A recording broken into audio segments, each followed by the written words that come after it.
9 stupid patterns of behavior, but there's probably many more than that. That the older you get, they become more and more obsessive. And so you've got to stop it earlier, or they become neural grooves that you can't get out of. And you stop being conscious. You move into greater and greater degrees of unconsciousness. I think Carl Jung was right when he said 95% of people live 95% of their lives unconscious.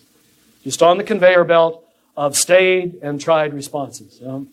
Now, once you see those patterns and you have the courage to let go of them, that's the first necessary humiliation of the mind. That, the mind doesn't know how to be present. The mind does not know how to be happy either. You don't get happiness from the mind. You get happiness from being present to pure being and to realizing that we're connected to it. Jesus was referring to that when he said the branch cut off from the vine is useless. It can do nothing. So anything that separates you, shame, guilt, self-hatred, any form of hatred, is an immediate separation from reality. And that's why teachers like Jesus always command you to love. Why do you have to love? It's not, okay, this is the little worthiness contest. If you've loved enough times, I'm going to like you. No. It's what we call the principle of likeness. Like knows like. God alone knows God. Loving people tend to see love in other people. Did you know that? Hateful people tend to always think everybody else is hateful.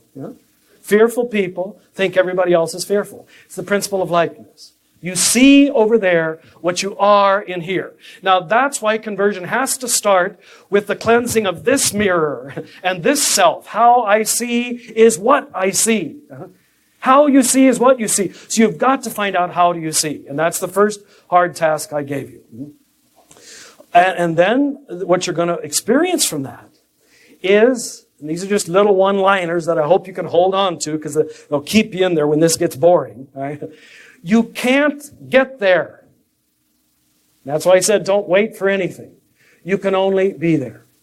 Maybe you think I'm just playing with words, but it's true. You can't get there. Anything I'm saying today, you can't get there. You can only be there. And you can be there, in fact, right now. Now, some of you are going to experience it before you leave the room. If you can stop that racing mind, that flypaper mind, stop even judging me. And I understand. Oh, I don't like his voice, or I don't like the way he talks, or why did he say it that way, or I bet he's a liberal, or whatever, See, those are all little ways to be in control. That's all. Don't do that. Because if you're doing, it's okay, I can take it. But if you do that with me, just know that you do that with everybody else too. Just know that. And you do that with your children, you do that with your husband, you do that with the Pope, and it's who you are. In other words, it's saying much more about you than it is about me. Darn, that's a hard thing to learn. Isn't that? Ooh. You'd love to think I'm your problem, wouldn't you? All right? We all do, and I do too. That's why an enlightened person hardly ever blames, hardly ever accuses. I'm sure you've been told that the very word Satan means the accuser. Satan. He puts in you that accusing instinct. And I didn't develop that oppositional third type there very much. But those people who need to fix and control everything, they really have to see that. That almost everything has to be a little bit opposed. That's the way, you see, let me put it this way. The ego is created by constriction. The ego is created by no.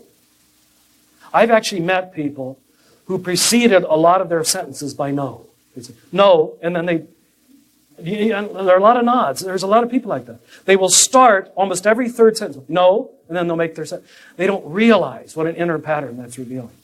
That I first define myself against you, in opposition, critiquing, pulling back, judging. I'm not accepting what you're saying. I don't accept you. I'm not present to you at that moment. You can't be. That oppositional pattern is real important for us to see. And it's a little bit in all of us, but some people make an art form out of it. That's all.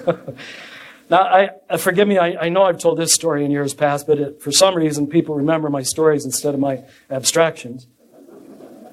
And it is a true one. And those of you who have been to our center in Albuquerque, the Center for Action and Contemplation, you know we live on a street called 5 Points Road, which comes up to 5 points, where 5 streets come together in the South Valley of Albuquerque. And they call